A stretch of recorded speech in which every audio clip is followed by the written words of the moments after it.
À l'heure où les États-Unis se détournent de nous, où la Russie est de plus en plus menaçante et où la Chine continue de grandir, comment l'Europe peut-elle s'affirmer comme une puissance mondiale ?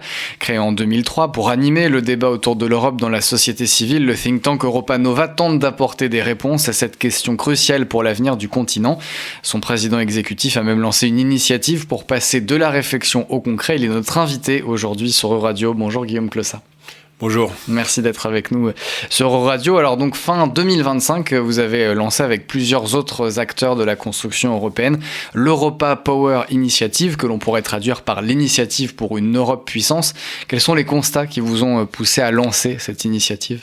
Ou l'initiative pour la puissance de l'Europe, ou l'initiative pour la transformation de l'Europe en une superpuissance démocratique qui puisse garantir la stabilité, contribuer à garantir la stabilité du monde, garantir l'intérêt de ses citoyens, qui soit centré sur l'intérêt des gens et qui contribue à un monde meilleur, de sorte que ce ne soit pas les puissances qui veulent imposer la loi du plus fort qui gagnent.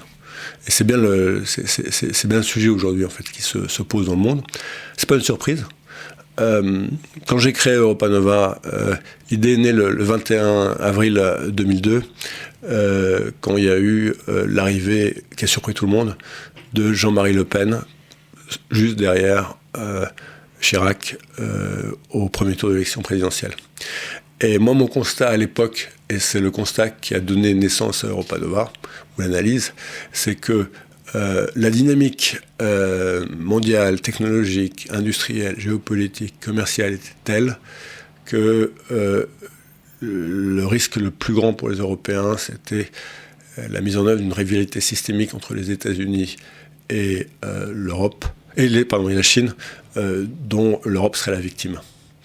Et donc, c'est pour ça que je me suis engagé, moi, pour le traité, pour une constitution européenne, parce que derrière ce traité, il y avait la vision, et j'en avais parlé à Giscard à l'époque, et à d'autres, que l'Europe devait se transformer en une grande puissance qui puisse jouer jeu égal avec les Américains et avec la Chine, avec une diplomatie forte, avec un pilier de défense autonome de l'OTAN, etc. Tout ça était dans la philosophie du traité pour une constitution européenne. Et en fait, le non français a gelé pendant 20 ans ces discussions, et on a refusé de voir que le monde était en train d'évoluer dans un sens qui nous était très défavorable, parce que les silos étaient là. Moi, j'ai écrit un petit livre qui était finaliste du European Book Prize en 2022. Je l'ai écrit avant la guerre, mais... avant l'invasion russe de l'Ukraine. Oui, donc avant la guerre. Mais je l'ai actualisé juste, j'ai rajouté un passage sur le président Zelensky. Et le président Zelensky, quand il est venu au Parlement européen en 2022, il a été extrêmement clair.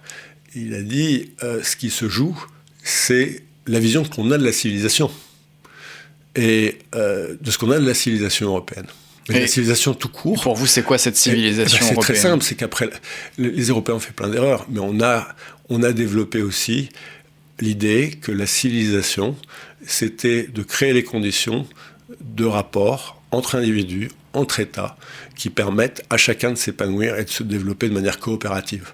Et donc la civilisation européenne, en tirant les enseignements aussi de ces barbaries, de ces erreurs, de la Shoah, de la colonisation, a créé une sorte de dynamique d'apprentissage continu avec l'idée qu'il fallait protéger les gens d'abord et permettre à chacun de se... C'est ça la civilisation européenne, c'est l'opportunité d'offrir des perspectives à chacun et pas seulement aux plus riches et pas seulement aux plus puissants et pas seulement une oligarchie.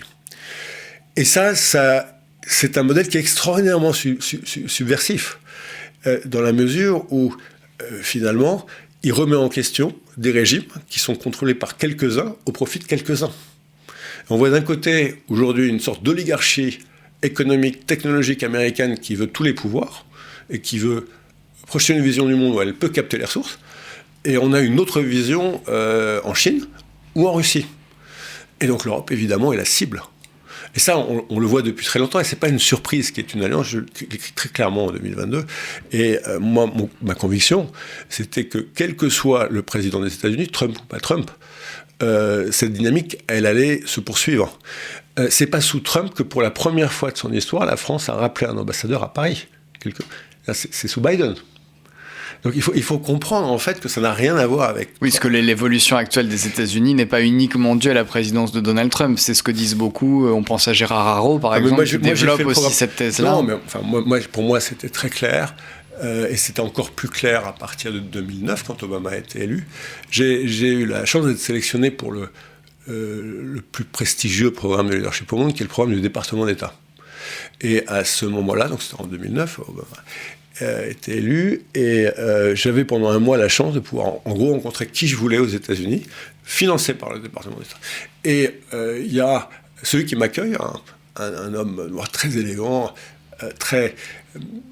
vraiment, comment dire, quelqu'un d'extrêmement civilisé, très, très agréable, et il me dit, il y a deux Amériques. Il y a une Amérique que les Européens ont envie de voir, et il y a une Amérique que les Européens refusent de voir. Vous allez voir les deux, mais il se pourrait très bien que celle que les Européens refusent de voir soit celle qui domine demain. Et donc j'ai vu l'Amérique de Trump, avant Trump, et Trump en fait c'est qu'un surfeur. C'est qu'un surfeur très doué, avec une équipe qui tire parti de sa personnalité pour orienter les choses. Et pour revenir... Le Trumpiste, il existait avant Trump. Pour revenir sur l'Europe, Guillaume Clossin, on entend beaucoup ce terme aujourd'hui d'Europe puissance. Qu'est-ce que moi je réfute le terme Europe puissance. Pourquoi vous réfutez ce terme ?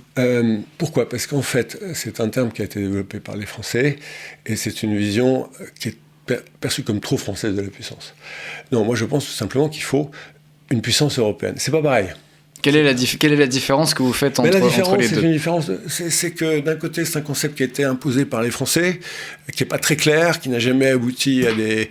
Et de l'autre, c'est quelque chose de clair. C'est la transformation de l'Union européenne en une puissance. Alors, le conclave qu'on a créé avec Philippe Etienne, le Sherpa du président, Antonio Vitorino, j'allais dire le mentor d'Antonio Costa, Daniela Schwarzer, qui est une penseuse, Maria Gabriel, l'ancienne commissaire, enfin un certain nombre de personnalités engagées mais du continent, la diversité. Donc c'est un projet qui est co-designé par des Européens pour identifier les questions clés que les Européens n'ont pas la capacité de mettre sur la table parce qu'on a des ornières, etc.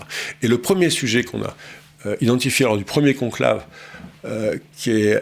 Alors, le conclave, c'est intéressant. À la fois, c'est very high level, 50 personnalités, mais il y a des citoyens aussi, et il y a des jeunes. Et notamment des jeunes qui ont participé. Et l'idée, très concrètement, c'est quoi ? C'est d'apporter des idées qui serviront ensuite les dirigeants européens ? Non, mais c'est assez simple.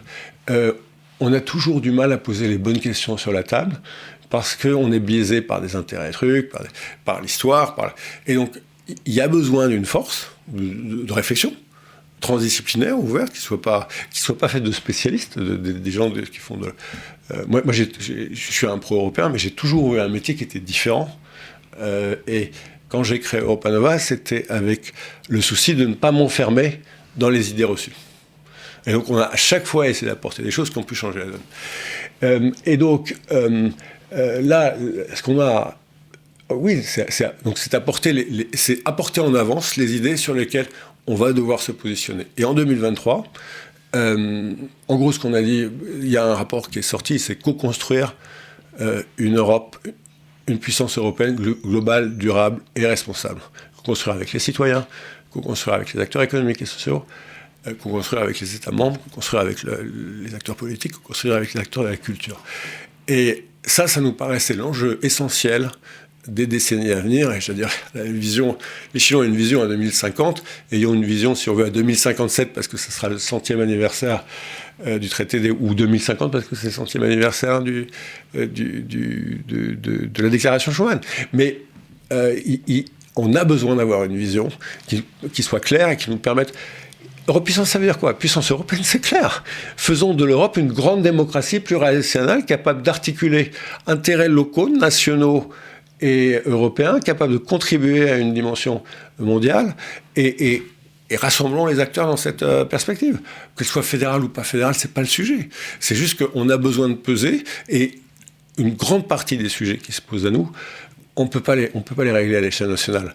Donc dire soyons souverains à l'échelle nationale sur les trucs sur lesquels on sait qu'on ne peut pas poser, ça crée un hiatus, une insatisfaction des gens. On nous promet des trucs, on n'est pas capable de le faire. Donc ça veut dire que les politiques sont pas compétents. Et c'est ça qui ouvre la voie. C'est le sentiment d'impuissance. Donc faisons les choses correctement et créons la puissance qui nous permet d'agir. Et si on parle de superpuissance, c'est pas une superpuissance à l'américaine, à la chinoise, avec ce sentiment qu'on veut se partager le monde et qu'on veut prendre les richesses. Non, c'est autre chose. Quelle puissance européenne pour demain? Aujourd'hui sur Euradio, on parle de celles et ceux qui réfléchissent à cette question avec l'un d'entre eux, Guillaume Clossat, fondateur et président exécutif du think tank Europa Nova. On parlait du conclave dans le rapport de votre dernier conclave après cette édition 2026 qui s'est déroulée début janvier à Bruxelles. L'une des recommandations, on parlait de la place des États-Unis, c'était de bâtir un ordre post-américain pour l'Europe. Très concrètement, ça serait quoi pour les prochaines années cet ordre post-américain? En clair, question sous-jacente, comment on sort d'une certaine dépendance vis-à-vis des États-Unis? Vous avez lu la déclaration de Strasbourg de l'Europa Power Initiative. Alors, juste un mot sur l'Europa Power Initiative.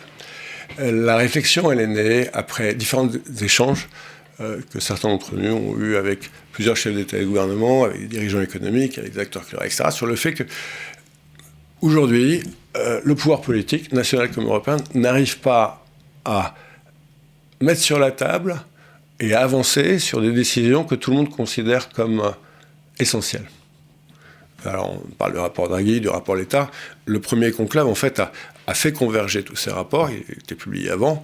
Et ce qui est très intéressant, d'ailleurs, c'est que le premier discours qu'a fait Draghi reprend en fait les arguments du conclave. Bon, après, c'est pas forcément des hasards. On a essayé de faire converger 5 ou 6 rapports pour que tout ça contribue à l'idée d'une puissance compétitive d'avenir, et ça, peu importe. Non, ce qui est important, en fait, dans l'Europa Power Initiative, c'est l'idée que, et c'est dans la déclaration de Strasbourg que je vous invite à lire du 27 novembre dernier, qui a été présentée, vous pouvez l'écouter aussi, au Parlement européen. On l'a lu avec Fabio Mancini, qui est une personnalité italienne assez inspirante, Maria Gabriel et moi-même, 3 voix, 3 perspectives. Et dans cette déclaration, il est écrit « Nous, citoyennes et citoyens libres d'Europe et du reste du monde, devons nous organiser ». Et ça, et d'un point de vue géopolitique, enfin d'un point de vue politique et géopolitique, c'est très important. C'est l'idée que chacun d'entre nous, en s'organisant, en agissant ensemble, on a une capacité à forger la réalité. Et nous devons, alors il faut lire la suite de la déclaration, nous devons nous organiser en partenariat avec les hommes et femmes, les États, les organisations qui refusent en fait que la loi du plus fort devienne la règle générale et qui croient à une coopération orientée vers le bien commun, à du multilatéralisme, etc. Bon, ça c'est la déclaration de... Et cette déclaration, elle est importante parce que elle a permis aussi de forger un certain discours public international qui est en train de... Savez-vous quel était le premier soutien de l'Europa Power Initiative avant même qu'on naisse? Vous allez nous le dire. Mark Carney, le Premier ministre canadien. Et donc on a été en contact permanent avec lui. Et il a été le premier, puisqu'il a été notre premier soutien, il a été le premier à recevoir la déclaration de... Et vous verrez, je ne sais pas si c'est vraiment un hasard, que le discours de Carney, qui a eu un retentissement mondial, reprend les éléments, en fait, toute la philosophie. Le discours qu'il a tenu à Davos. Ouais. Et moi, j'ai eu la chance d'être à Athènes. Le président de la République française est allé faire une visite d'État, et il y a eu un échange entre le Premier ministre Mitsotakis et le président de la République sur la souveraineté et la puissance. Il y a quelques années, personne ne voulait parler de puissance en Europe. Parce que, voilà, la puissance, on avait été puissance avec au cours de la 2 guerres mondiales, et puis tout le monde voyait la puissance française comme la puissance qui voulait créer une hégémonie à son intérêt, pour son intérêt économique, etc. Et ce qui est très intéressant, en fait, c'est que aussi bien Mitsotakis que Macron ont repris tous les arguments et la vision qui étaient portés dans cette déclaration, et qui n'était pas la leur exactement avant, et je le sais parce que j'ai pu contribuer aux 2 discours à la Sorbonne, et notamment le second le président a organisé une réflexion avec plusieurs...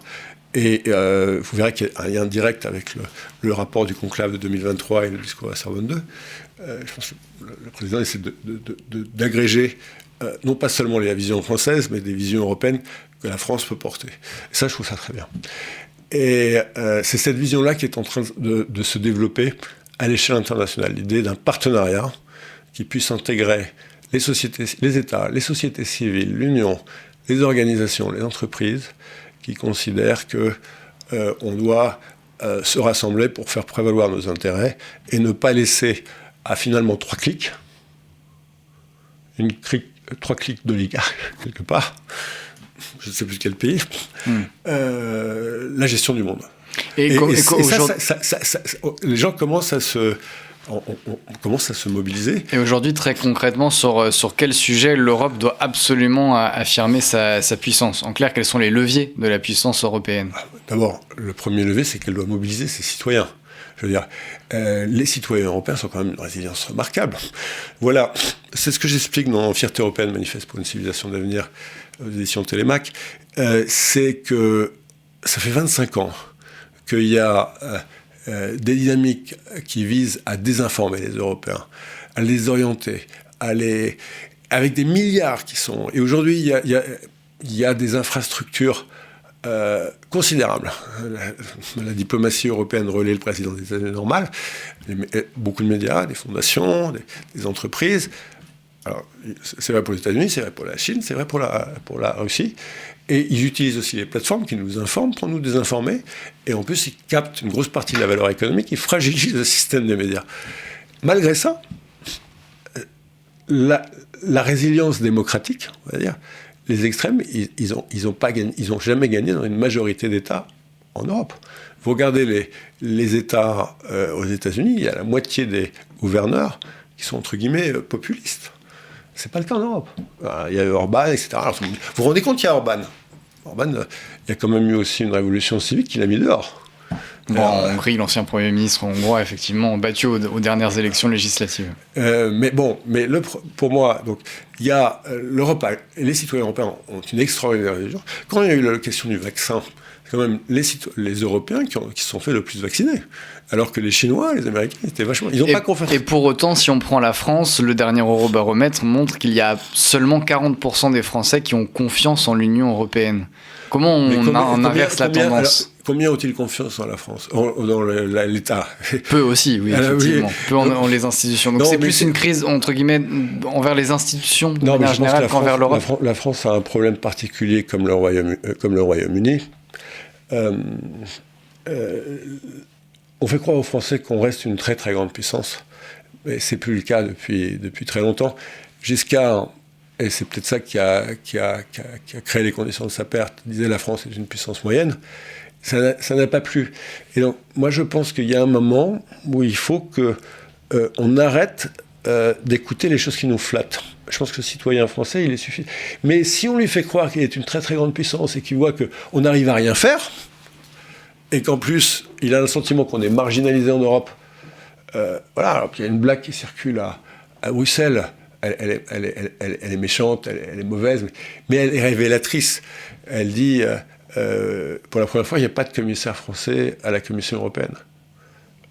Et on ne peut pas dire que le commissaire français ne soit pas engagé, ne travaille pas. Mais il y a le sentiment de déclin de l'influence française, d'un côté, et il y a le sentiment d'incapacité du politique dans un pays qui est nourri par le politique. Et donc là, ça crée un